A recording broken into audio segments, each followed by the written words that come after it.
مسئلہ ختم نبوت پیارے، مسئلہ ختم نبوت پیارے، مفتی نے حل کروایا ہے۔ ظلم و ستم کے دور کے اندر حق کا دیپ جلایا ہے۔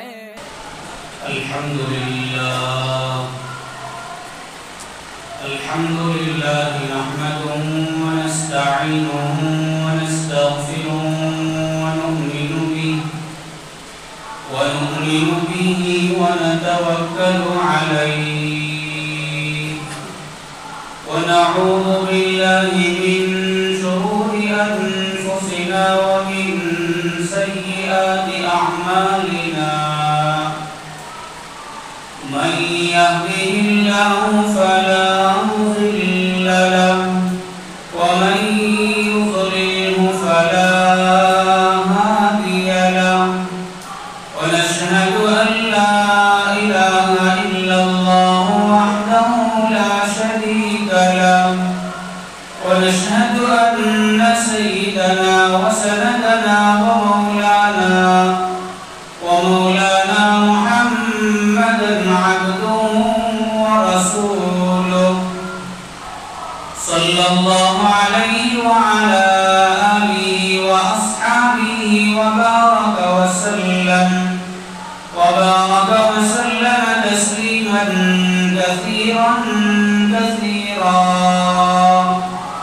أما بعد، فقد قال الله تبارك وتعالى في القرآن المجيد: أعوذ بالله من الشيطان الرجيم، بسم الله الرحمن الرحيم. إن عدة الشهور عند الله 12 شهرا في كتاب الله يوم خلق السماوات والأرض، منها 4 حرم. وقال النبي صلى الله عليه وسلم: من أحدث في أمرنا هذا ما ليس منه فهو رد، أو كما قال عليه الصلاة والسلام. اللهم صل على محمد وعلى آل محمد في أول كلامنا. اللهم صل على محمد وعلى آل محمد في أوسط كلامنا. اللهم صل على محمد وعلى آل محمد في آخر كلامنا. میرے معزز بزرگان دین، عزیز نوجوان بھائیوں، یہ مہینہ محرم الحرام کا چل رہا ہے۔ گزشتہ ہفتے اس ماہ محرم کی عظمت، فضیلت، اسلام کی نظر میں، قرآن کی نظر میں کیا ہے، تفصیلات آپ حضرات کے سامنے بتائی گئی۔ انتہائی مبارک مہینہ ہے، اسلامی سال کا پہلا مہینہ۔ اسی ماہ محرم سے اسلام کا نیا سال شروع ہوتا ہے۔ اس ماہ محرم کے تعلق سے احادیث مبارکہ میں، قرآن کریم میں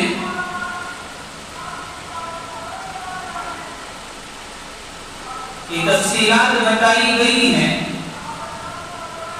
حضرات مفسرین کرام اس کی وضاحت کیے ہیں کہ یہ مہینہ سال کے 4 احترام والے، عظمت والے مہینوں میں سے ایک مہینہ ہے۔ اس مبارک مہینے کے جسے یوم عاشورہ کہا جاتا ہے۔ یوم عاشورہ یعنی 10 محرم الحرام کا دن۔ یہ دن بھی اس مہینے میں بہت ہی عظمت والا، بہت ہی متبرک، مقدس اور احترام والا دن ہے، بڑا عظیم دن ہے۔ اسلام کی نظر میں یوم عاشورہ کا ایک مقام ہے، اسلام کی نظر میں یوم عاشورہ کی ایک فضیلت ہے، اسلام کی نظر میں یوم عاشورہ کا ایک مرتبہ ہے، ایک اہمیت اسلام نے 10 محرم الحرام کے بارے میں بتائی ہے۔ یہ یوم عاشورہ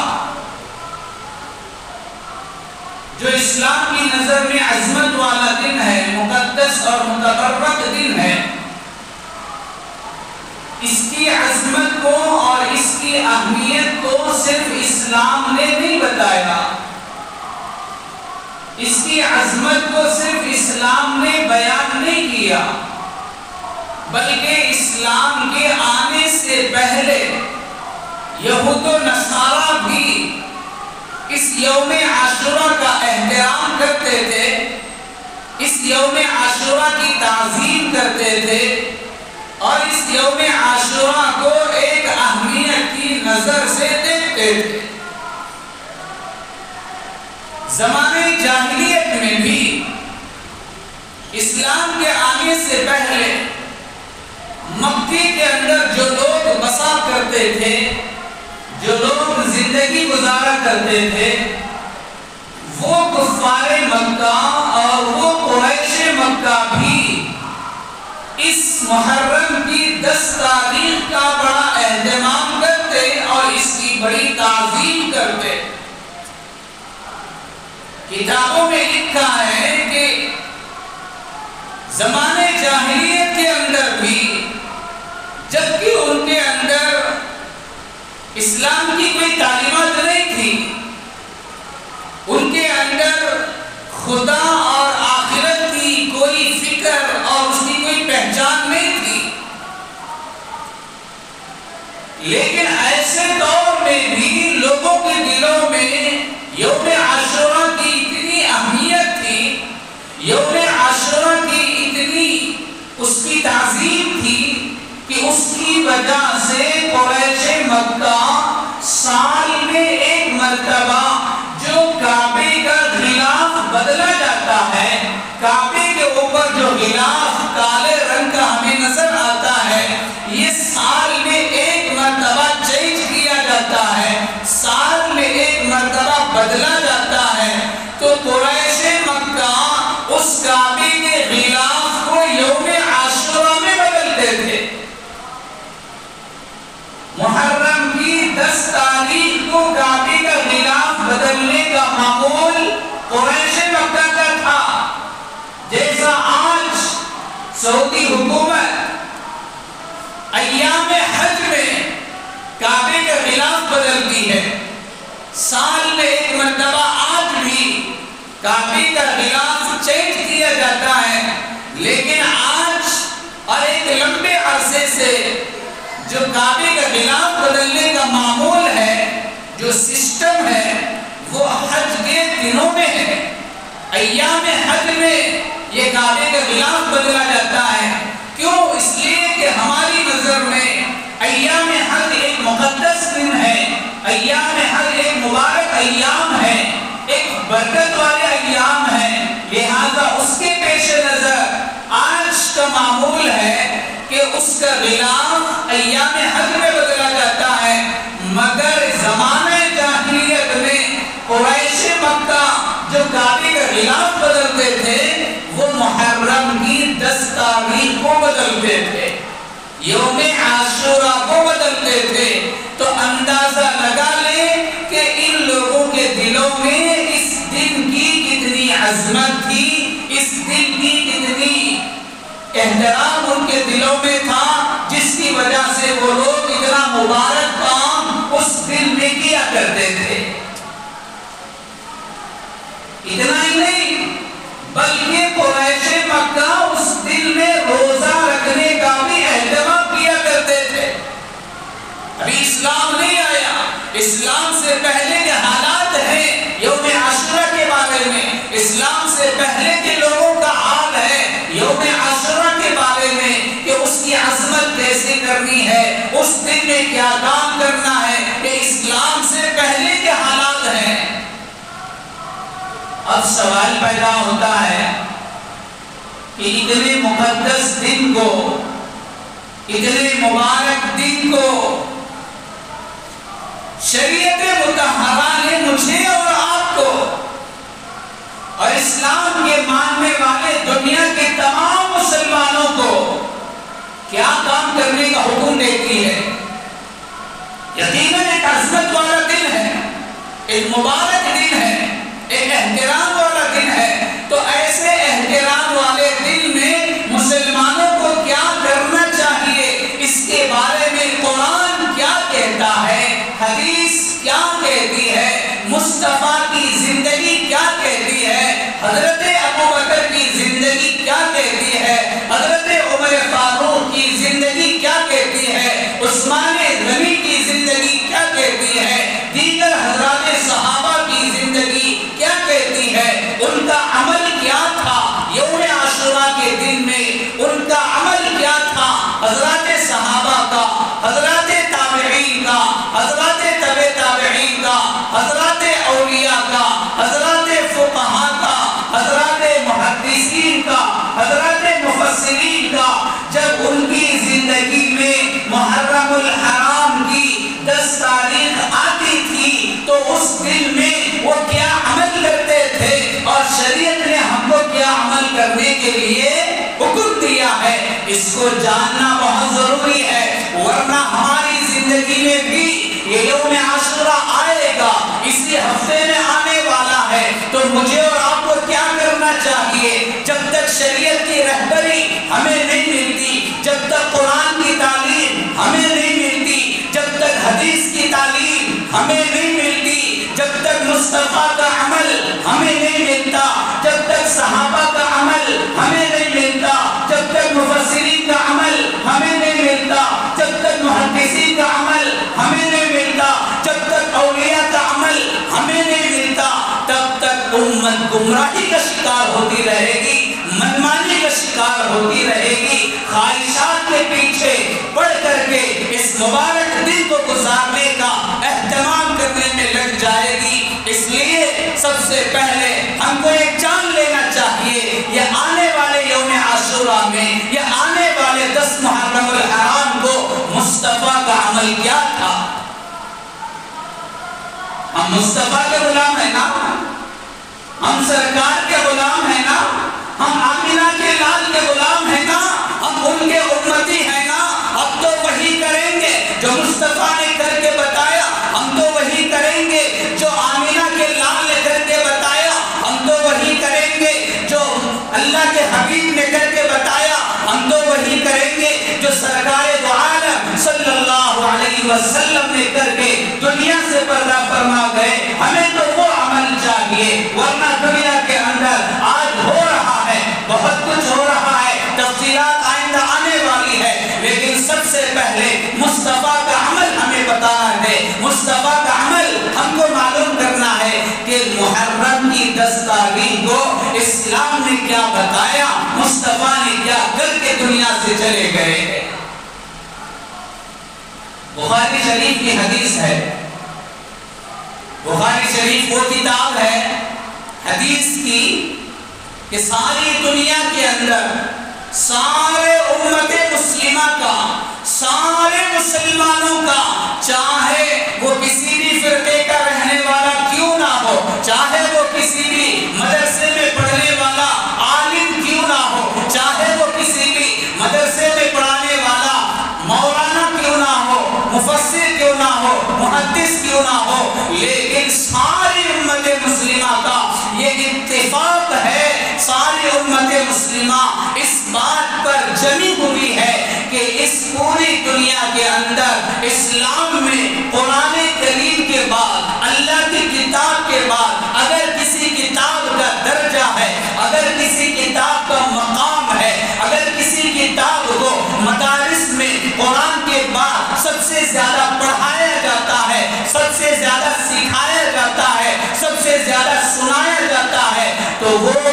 بخاری شریف ہے، حدیث کی مستند کتاب ہے، صحیح احادیث کا مجموعہ ہے، اس کی ایک ایک حدیث روایت کے حساب سے اگر دیکھی جائے تو مکمل مضبوط احادیث ہے۔ اس حدیث کے اوپر کوئی بھی عالم انگلی نہیں اٹھا سکتا، اس حدیث کے اندر کوئی بھی عالم انگلی نہیں اٹھا سکتا، اس کی کمی کو بتا نہیں سکتا۔ ایسی احادیث کو امام بخاری رحمت اللہ علیہ نے اپنی کتاب بخاری شریف میں جمع فرمایا ہے۔ اسی بخاری شریف کے اندر یہ حدیث ہمیں ملتی ہے۔ یوم عاشورہ کے بارے میں مصطفیٰ کا عمل کیا تھا؟ حضرت ابن عباس رضی اللہ تعالی عنہ فرماتے ہیں،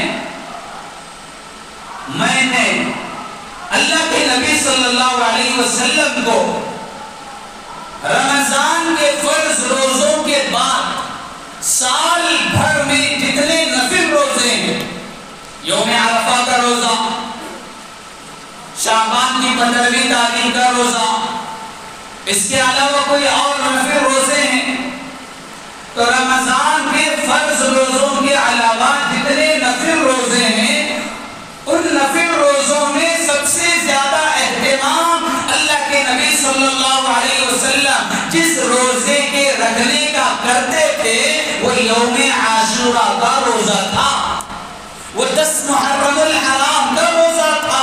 اللہ کے نبی بڑے اہتمام سے 10 محرم کو روزہ رکھا کرتے تھے، 10 محرم کو روزے سے رہا کرتے تھے، اور ایک سال کا عمل نہیں، یہ حضرات صحابہ فرما رہے ہیں ہر سال اللہ کے نبی کا معمول تھا۔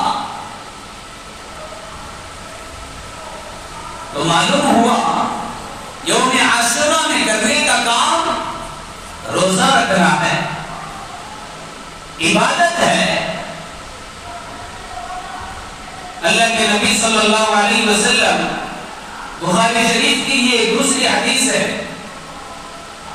جب تک مکہ المکرمہ میں مصطفیٰ تھے ہر سال محرم کی 10 تاریخ کے آنے پر روزہ رکھنے کا اہتمام کرتے۔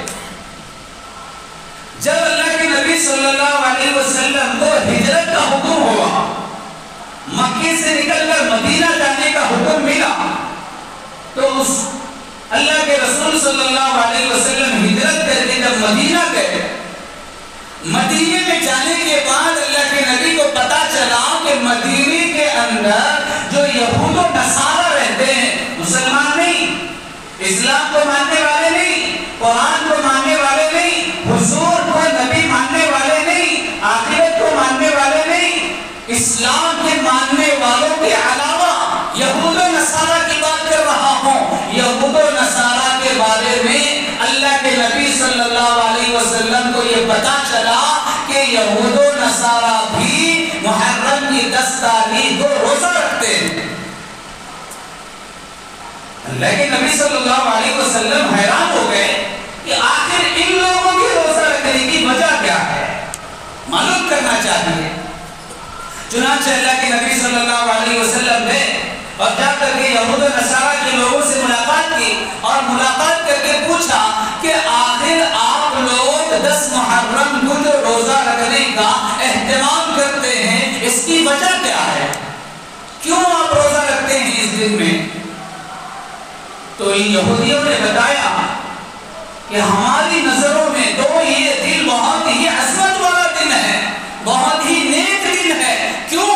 اس لیے کہ اسی 10 محرم الحرام کو حضرت موسیٰ علیہ السلام اور ان کی قوم بنی اسرائیل کو اللہ تبارک و تعالی نے فرعون کے ظلم سے نجات عطا فرمائی تھی۔ فرعون جس نے بنی اسرائیل کو غلام بنا کے رکھا تھا، بنی اسرائیل کے اوپر روزانہ صبح شام ظلم کیا کرتا تھا، ان کے حقوق کو مارا کرتا تھا، ایسے بنی اسرائیل کی قوم کو فرعون کے ظلم سے، فرعون کے تکلیفوں سے، فرعون کی قید سے، فرعون کی غلامی سے جو نجات ملی ہے، اور حضرت موسیٰ کو اور ان کی قوم کو جو نجات ملی ہے فرعون کے ظلم سے، وہ یہی 10 محرم الحرام کا دن ہے۔ لہٰذا یہ ہمارے لیے شکریہ کا دن ہے، اللہ کا ہمارے اوپر بڑا احسان ہوا کہ اللہ نے ہماری قوم کو، موسیٰ کو اور اسی مبارک دن میں فرعون کے ظلم سے نجات عطا فرمائی تھی، لہذا اس کے شکریہ میں ہم ہر سال اس 10 محرم کو روزہ رکھ کر کے اللہ کے دربار میں شکریہ ادا کرتے ہیں۔ اللہ تیری ایک نعمت ہمیں مل گئی، فرعون کے ظلم سے نجات ہمیں اسی دن ملی ہے، لہذا ہم خوش ہیں اس بات پر اور اس کے لیے شکریہ کے طور پر روزہ رکھتے ہیں۔ اسی 10 محرم الحرام کو فرعون ظالم کو جو اللہ تبارک و تعالی نے سمندر کے پانی میں غرق کر کے مارا تھا، وہ یہی 10 محرم الحرام کا دن تھا۔ اللہ کے نبی نے فرمایا جب آپ کو موسیٰ سے اتنی محبت ہے، موسیٰ کی قوم سے اتنی محبت ہے، موسیٰ تو میرا بھائی ہے، نبی کا بھائی ہوتا ہے، روحانی بھائی ہے سارے انبیاء، تو ہمیں تو اور زیادہ اس کا اہتمام کرنا چاہیے۔ جب تم یہود و نصارہ ہو کر کے اتنا اہتمام کرتے ہیں تو ہم تو اسلام کے ماننے والے ہیں، تو ہمیں اور اہتمام کرنا چاہیے۔ لہذا اللہ کے نبی صلی اللہ علیہ وسلم حضرت صحابہ کو جمع کر کے ترغیب دیا کہ تم بھی محرم کی 10 تاریخ جب بھی آئے روزہ رکھنے کا اہتمام کرو اور اس دن کو روزے سے گزارو، اس دن کو عبادت میں گزارو۔ حضرات صحابہ کے سامنے جب اللہ کے نبی نے 10 محرم کے روزے کی ترغیب دیا تو حضرت صحابہ تو خاموش بیٹھنے والے نہیں تھے، حضرت صحابہ تو اسلام کے مزاج کو جاننے والے تھے، اسلام کے مزاج کی حفاظت کرنے والے تھے۔ ایک ایک نقطے کی اگر حفاظت اسلام کی اگر کسی نے کیا ہے وہ صحابہ کی جماعت ہے، اسلام کے ایک ایک حرف کی حفاظت اگر کسی نے کیا ہے وہ صحابہ کی جماعت ہے، حضور کے ایک سنت کی حفاظت اگر کسی نے کیا ہے وہ صحابہ کی جماعت ہے، حضور کی ایک ایک ادا کو اگر کسی نے حفاظت کیا ہے وہ صحابہ کی جماعت ہے۔ صحابہ نے فوراً پوچھ لیا یا رسول اللہ آپ کہتے ہیں یوم عاشورہ کو روزہ رکھنا چاہیے، یہ یہود و نصارہ بھی تو روزہ رکھتے ہیں اور ہم بھی اسی دن اگر روزہ رکھیں دونوں میں کیا فرق رہے گا؟ وہ بھی روزہ رکھیں گے اور ہم بھی روزہ رکھیں گے، تو دونوں میں فرق کیا ہوا؟ ہم مسلمان ہیں وہ یہود ہیں، فرق تو ہونا چاہیے نا، مسلمانوں میں یہود و نصارہ میں فرق ہونا چاہیے، تو فرق کیا رہے گا اگر ایک ہی دن دونوں روزہ رکھیں گے؟ صحابہ کے اس سوال پر اللہ کے نبی صلی اللہ علیہ وسلم نے فرمایا صوموا یوم عاشورہ خالفوا فیہ الیہودا، صوموا قبلہ یوما او بعدہ یوما، صحابہ یوم عاشورہ کو روزہ رکھو لیکن ان کے اپوزٹ کرنے کے لیے، ان کی مخالفت کرنے کے لیے، یہودیوں سے پہچان الگ ہماری بنانے کے لیے 10 محرم کے روزے کے ساتھ یا تو ایک دن پہلے روزہ رکھو اور یا تو ایک دن کے بعد کا روزہ اس کے ساتھ ملا لو۔ لہذا 10 محرم کے ساتھ یا تو 9 محرم کا روزہ ملا کے رکھو یا 10 محرم کے ساتھ 11 محرم کا روزہ ملا کے رکھو۔ وہ ایک رکھتے ہیں ہم 2 رکھیں گے تو ڈیفرنس ہو جائے گا، تفریق ہو جائے گی، مخالفت ہو جائے گی، دونوں کے درمیان پہچان ہو جائے گی، دیکھنے والے کو پتا چلے گا ایک روزہ رکھنے والا یہودی ہے، 2 روزہ رکھنے والا مسلمان ہے۔ بات سمجھ میں آئی؟ یوم عاشورہ کے آنے سے پہلے ذہنوں میں بٹھا لے، دلوں میں لکھ کر کے لے جائیں، اس دن میں اگر ہمیں کوئی عمل شریعت نے بتایا، قرآن نے بتایا، حدیث نے بتایا، مصطفیٰ کی زندگی نے بتایا، صحابہ کی زندگی نے بتایا، تو وہ صرف اور صرف ایک عمل ہے، وہ ہے روزے رکھنے کا اہتمام کرنا۔ ایک طرف تو شریعت ہمیں یہ عمل کرنے کی ترغیب دیتی ہے، اس عمل کی دعوت دے رہی ہے، لیکن دوسری طرف ذرا معاشرے پر نظر ڈالے، ذرا معاشرے کے لوگوں پر نظر ڈالے، ذرا معاشرے کے حالات پر نظر ڈالے، ذرا آج ہمارے لوگوں کے حالات پر نظر ڈالے، ہمارے لوگ اس آنے والے دن میں کیا کرتے ہیں؟ ادھر اللہ کے نبی کا روزے کا معمول ہے، ادھر صحابہ کا روزے کا معمول ہے، صبح سحری کر کے شام تک اللہ کے نبی صلی اللہ علیہ وسلم کی سنت کو زندہ کر رہے ہیں. اور ایک بات بیچ میں آپ کو معلوم ہوگی، یہ یوم عاشورہ کا روزہ اسلام کے آنے سے پہلے فرض تھا، رکھنا ضروری تھا. اسلام کے اندر رمضان کے روزوں کی فرضیت کا حکم اللہ کی طرف سے جب تک نہیں آیا تب تک ساری امت جو ہے اسی یوم عاشورہ کا روزہ رکھتی تھی، فرض تھا. جب اللہ نے رمضان کے 30 روزے فرض کیا اور اس کے بارے میں آیت نازل فرمائی، یا ایھا الذین آمنوا کتب علیکم الصیام کما کتب علی الذین من قبلکم لعلکم تتقون.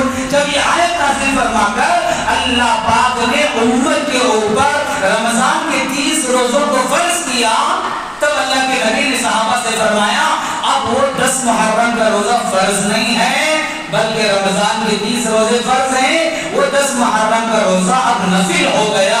جس کا دل چاہے رکھے اور جس کا دل چاہے چھوڑ دے. تو آپشن دونوں ہی. کون سا آپشن لینا؟ حضرت روزہ لے رکھے تو نہیں چلتا، لے رکھے تو نہیں چلتا. دین کے معاملے میں دوسرا ہی آپشن لیتے ہیں ہم لوگ. بھائیوں نفل ہے روزہ لیکن اس کا ثواب آپ کو معلوم نہیں ہے.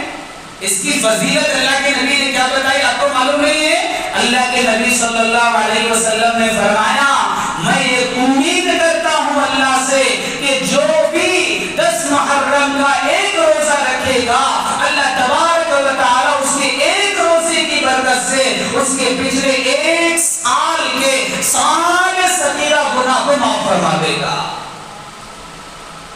ہے نفل کا لیکن ثواب بہت ہے، کوئی معمولی بات نہیں ہے. 1 سال کے ہمارے صغیرہ گناہ ایک دن کے روزے سے معاف ہو رہے ہیں تو کیوں چھوڑنا؟ صبح شام ہم سے گناہ ہوتے ہیں، اٹھتے بیٹھتے ہم سے گناہ ہوتے ہیں، بولتے ہیں تو گناہ کرتے ہیں، دیکھتے ہیں تو گناہ کرتے ہیں، سنتے ہیں تو گناہ کرتے ہیں، سوچتے ہیں تو گناہ کرتے ہیں. ہم تو ہے ہی گناہوں کے پتلے. ایسے گناہوں کے پتلوں کے لیے جب اتنا بڑا آفر شریعت نے چھوڑا ہے تو اسے کیوں چھوڑیں گے؟ ہم ضرور حاصل کریں گے. کون سا بڑا تیر مار لیں گے اگر ایک دن کا روزہ رکھ لیں گے. کوئی موٹا آدمی دبلا نہیں ہوگا انشاءاللہ، میں گارنٹی دیتا ہوں. یہاں ثواب حاصل کرنا ہے تو اہتمام تو کرنا پڑے گا. 1 سال کے ہمارے صغیرہ گناہ ایک روزے کی برکت سے معاف ہو رہے ہیں تو انشاءاللہ ہم سب اہتمام کریں گے. ایک طرف شریعت یہ کہتی ہے لیکن دوسری طرف معاشرے کا حال کیا ہے؟ یوم عاشورہ کے دن میں معاشرہ کیا کر رہا ہے؟ معاشرے کے کچھ لوگ پانی کی سبیلیں لگا رہے ہیں، شربت کے سبیلیں لگا رہے ہیں، بریانی کے دیگ چڑھا رہے ہیں، دعوت کا اہتمام کیا جا رہا ہے، لوگوں کو کھلانے کا اہتمام کیا جا رہا ہے، لوگوں کو پلانے کا اہتمام کیا جا رہا ہے، لوگوں کو شربت تقسیم کر رہے ہیں اور لوگوں کو جا جا کر دعوت دے رہے ہیں کھانے کی. سارا دن دعوت میں گزارا جا رہا ہے، سارے دن کو پانی پلانے میں گزارا جا رہا ہے، سارے دن کو شربت تقسیم کرنے میں گزارا جا رہا ہے. تو کیا یہ عمل کرنا شریعت میں اجازت ہے؟ دیکھنے میں عمل بہت اچھا ہے اور اچھا ہی نہیں ثواب کا کام ہے.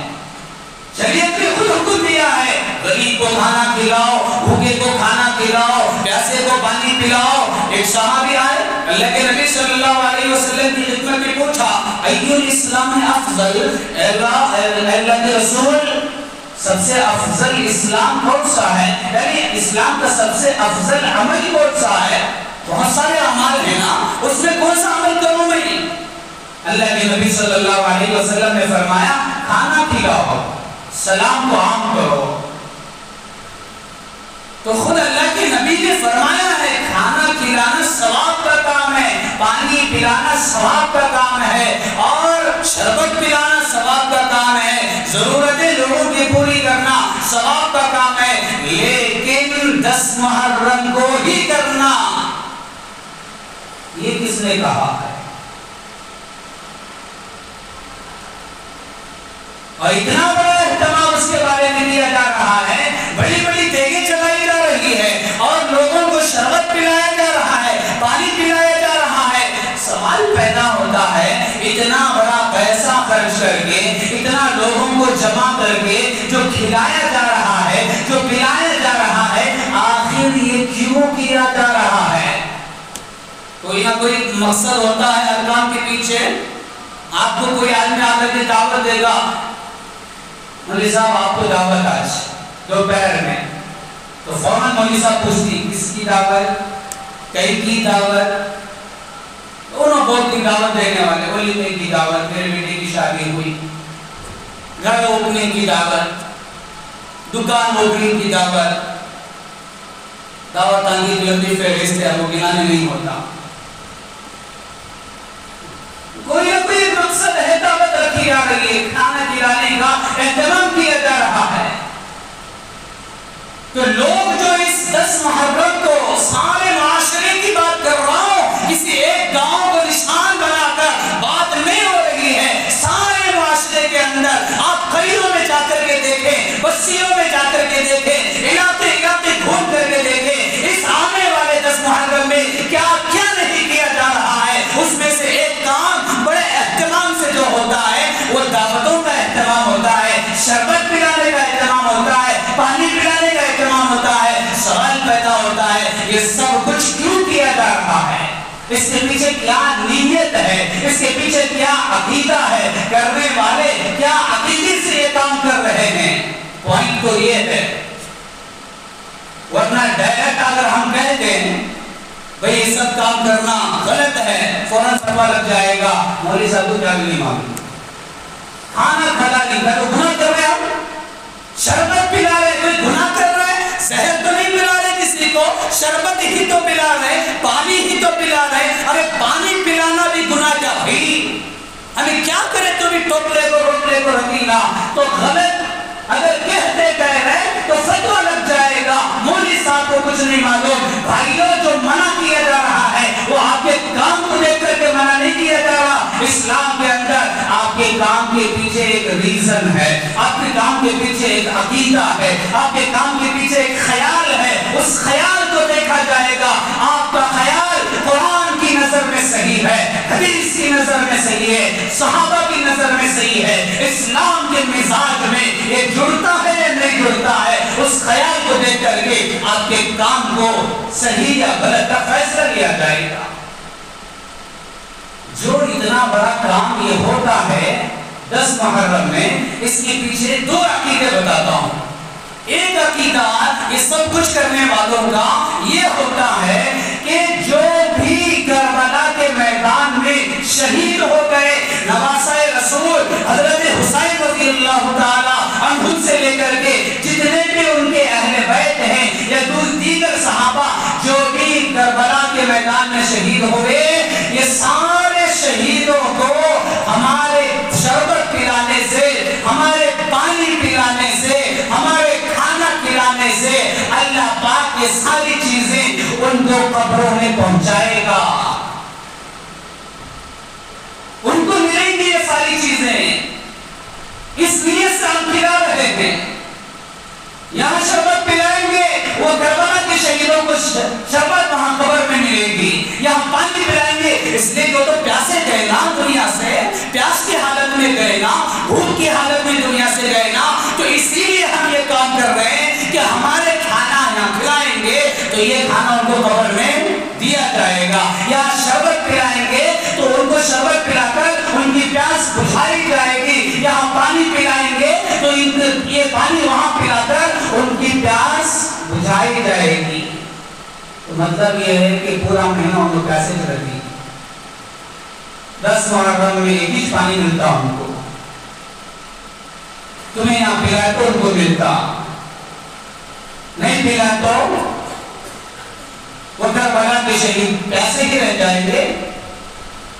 غلط ہے، یہ عقیدہ غلط ہے۔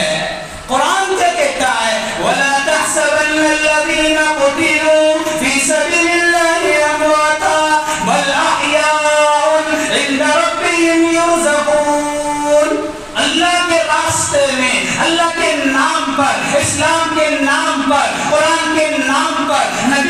نام پر جو اپنی جان قربان کرتا ہے، جو اپنی گردن کٹا رہے ہیں، جو اپنی جان نچھاور کر رہے ہیں، یہ کوئی معمولی لوگ نہیں ہے، ان کو تم مردہ بھی نہیں کہہ سکتے، یہ زندہ لوگ ہیں، یہ شہید ہیں، ان کا مرتبہ اللہ کی نظر میں بلند ہے، ان کا مرتبہ قرآن کی نظر میں بلند ہے، ان کا مرتبہ نبی کی نظر میں بلند ہے۔ یہ مردے نہیں ہے، ان کو مردے نہ سمجھو،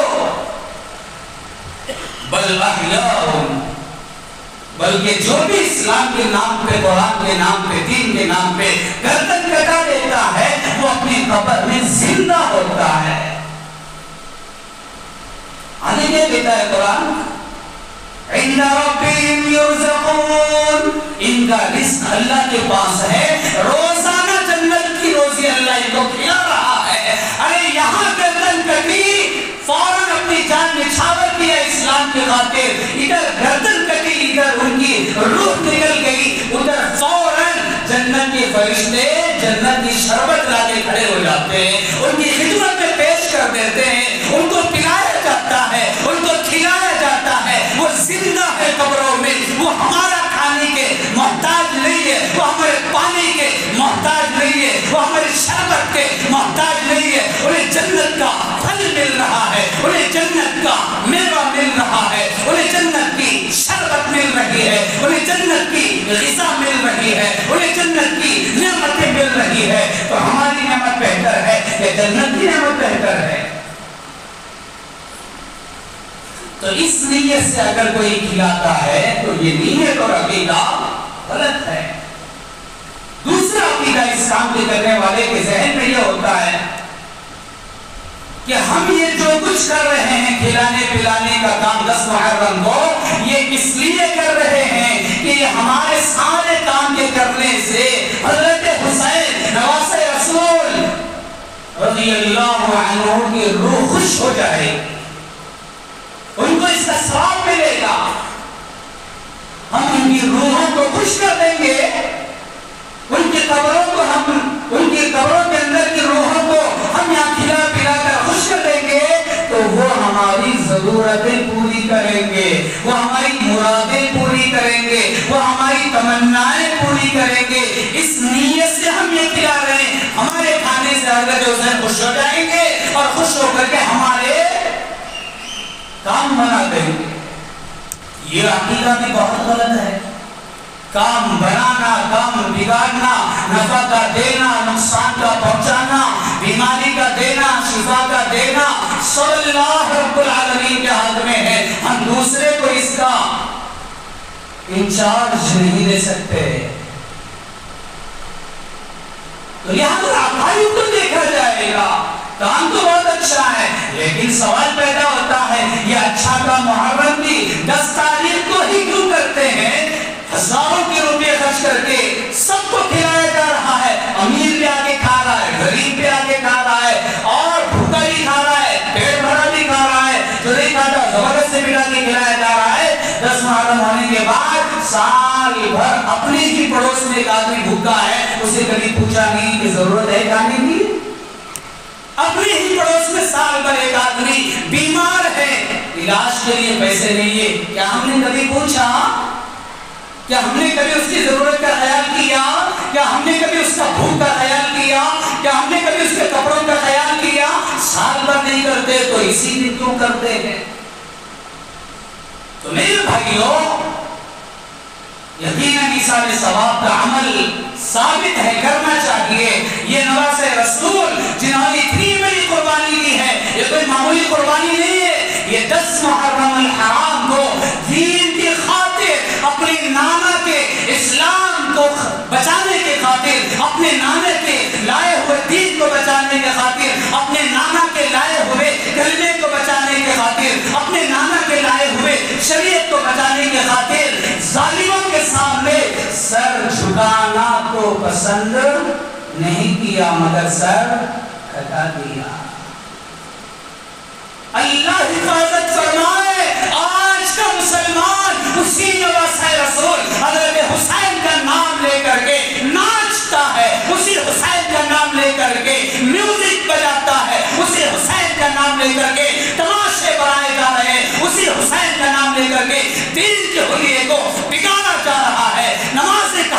تمہاری، تمہیں نماز کی فکر نہیں ہے، نماز کی اذانیں ہو رہی ہے اور وہاں تماشے باہر ہو رہے ہیں۔ نماز فرض ہے، یہ اللہ کا حکم ہے، یہ شریعت کا حکم ہے۔ اسی نواز رسول حضرت حسین نے جنگ کے میدان میں، کربلا کے میدان میں، کتابیں اٹھا کے دیکھ لو، کسی بھی عالم سے یہ بات پوچھ لینا، شہادت کے ایام، شہادت کا وقت قریب ہے، دشمنوں کا حملہ ہونے والا ہے، چاروں طرف تلواروں کی آوازیں گونج رہی ہے، نماز کا وقت ہوتا ہے، نماز رسول حضرت حسین مسلح بچھا کے ساتھیوں سے کہتے ہیں تکبیر کہو نماز پڑھنا ہے۔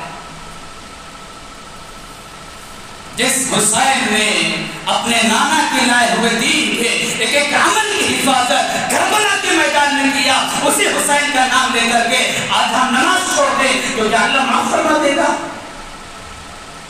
کیا فرشتے چھوڑ دیں گے؟ کیا حضور چھوڑ دیں گے؟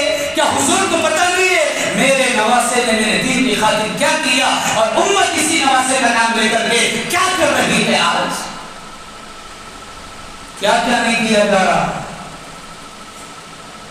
اتنے اہتمام سے ان کاموں میں جاتے ہیں جتنے اہتمام سے فجر کو نہیں اٹھا جاتا، جتنے اہتمام سے مغرب کے لیے نہیں آ سکتے، جتنے اہتمام سے اللہ کے دربار میں سجدہ نہیں کر سکتے، اتنے اہتمام سے ہم لوگ ان مجلسوں میں، ان کاموں میں شرکت کرتے ہیں۔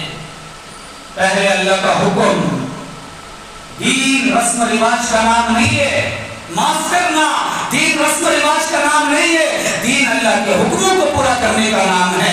ہم چند رسم و رواج کر کے ہم چھٹی سمجھ لیں یہ غلط ہے، بھائیوں یہ غلط ہے۔ اس لیے میری باتوں سے اگر کسی کو تکلیف ہو رہی ہے معاف کرنا، لیکن شریعت کے مزاج کو سمجھنے کی آج سخت ضرورت ہے۔ ہم لوگوں نے دین کو کیا انداز سے سامنے لوگوں کو پیش کر رہے ہیں، مصطفیٰ نے، نبی کے نواسے نے دین کی کتنی حفاظت کی، اور آج ہم اسی دین کے کاموں کو کتنا بگاڑ رہے ہیں، ان کی کاموں کو کتنا چھوڑ رہے ہیں۔ اس لیے ضرورت ہے، شریعت نے یوم عاشورہ میں جس عمل کی ترغیب دیا وہ ہے روزہ، لہذا سارا مجمع یہ نیت کر کے جائے کہ یوم عاشورہ 10 محرم الحرام جو منگل کے دن پڑتا ہے، اس منگل کے دن انشاءاللہ روزہ رکھ کر کے گزاریں گے۔ منگل کے ساتھ یا تو پیر کا روزہ ملائیں گے یا منگل کے ساتھ چہارشنبے کا روزہ ملائیں گے، اور روزے رکھنے کا ثواب بھی اور فضیلت بھی میں نے بتا دیا ہے، لہذا ہم کو کرنے کا یہ کام ہے، انشاءاللہ ہم یہ کام کریں گے اور اہتمام کریں حضرت حسین رضی اللہ تعالیٰ عنہ کے ایصال ثواب کے لیے۔ آپ کو معلوم نہیں ہے کہ کیسے کیسے عاشق گزرے ہیں نواسے رسول کے، ہم کیا سمجھتے ہیں کچھ ادھر ادھر کے تھوڑے بہت کام کر کے ہم نے بہت بڑی تیر مار لیا اور ہم حضرت نواسے رسول حضرت حسین کو خوش کر دیا اور یہ دوسرے کو کچھ نہیں کر رہے ہیں۔ اصل حضرت حسین کی محبت کرنے والے لوگ کیسے ہوتے ہیں؟ حضرت شیخ زکریا کاندھلوی رحمت اللہ علیہ فضائل احمد جنہوں نے لکھا ہے، مدینہ منورہ میں تھے، ساتھ میں مریدین بھی تھے، ان کے شاگرد بھی تھے، محرم کا مہینہ تھا تو حضرت شیخ زکریا رحمت اللہ علیہ نے اپنے مریدین سے پوچھا محرم کا مہینہ ہے، اسی مہینے میں ہمارے نبی کے نواسے حضرت حسین شہید ہوئے، دین کی خاطر گلا کٹایا، کتنا تڑپا کہ ظالموں نے ان کو مارا، ہم اپنے نبی کے نواسے کے لیے کیا کر رہے ہیں؟ بتاؤ تم کیا کر رہے ہو؟ سارے شاگرد خاموش بیٹھ گئے، ہم تو کچھ نہیں کرتے۔ تھوڑی دیر کے بعد حضرت شیخ زکریا رحمت اللہ علیہ آنکھوں سے آنسو ٹپکائے، روتے ہوئے کہنے لگے میرا معمول ہے نواسہ رسول حضرت حسین رضی اللہ تعالی عنہ کے روح کو ٹھنڈک پہنچانے کے لیے، ان کے نام پر ایصال ثواب کرنے کے لیے، اور ان کے ساتھ جتنے کربلا کے شہید شہادت پا کر کے دنیا سے چلے گئے سب کو ایصال ثواب کے لیے 1 محرم الحرام سے 10 محرم الحرام تک روزانہ ایک قرآن مکمل ختم کر کے ان کے لیے دعا کرتا ہوں۔ کون ہے محبت کرنے والے؟ کون ہیں بھائی؟ کرنے کے بہت سارے کام ہیں، لیکن شریعت کی حد بندی کے اندر، شریعت کے حدود کے اندر کریں گے وہ کام ہمارے لیے دنیا بھی فائدہ مند رہے گا، آخرت میں بھی فائدہ مند رہے گا۔ ہمارے عمل سے اللہ سے امید ہے کل میدان حشر میں نواسہ رسول حضرت حسین ہمارے حق میں یہ گواہی دے کہ یا اللہ اس نے میرے ایصال ثواب کے لیے اتنے قرآن پڑھے، اتنے ایصال ثواب، میرے ایصال ثواب کے لیے اتنا ذکر کیا اور اتنا یہ نیک عمل کیا، یہ حضرت حسین ہمارے لیے گواہی دے دیں گے۔ اگر ایسے ویسے کام کریں گے جس سے ان کا دل دکھے گا تو پھر ہمارا میدان حشر میں کیا حال ہوگا؟ اس لیے ہم سب اس بات کا ارادہ کریں کہ آنے والے 10 محرم الحرام کو شریعت کے حدود میں رہ کر کے وہ کام کریں گے جس کی شریعت نے ہمیں اجازت دیا، جس کی شریعت کے اندر رہتے ہوئے حضرت مصطفیٰ رسول اللہ صلی اللہ علیہ وسلم نے کر کے بتایا ہے۔ انشاءاللہ اس کا بڑا فائدہ ہوگا۔ اللہ ہمیں کرنے کی توفیق عطا فرمائے اور شریعت کے مزاج کو سمجھنے کی توفیق عطا فرمائے۔ آمین۔ وما علینا الا البلاغ۔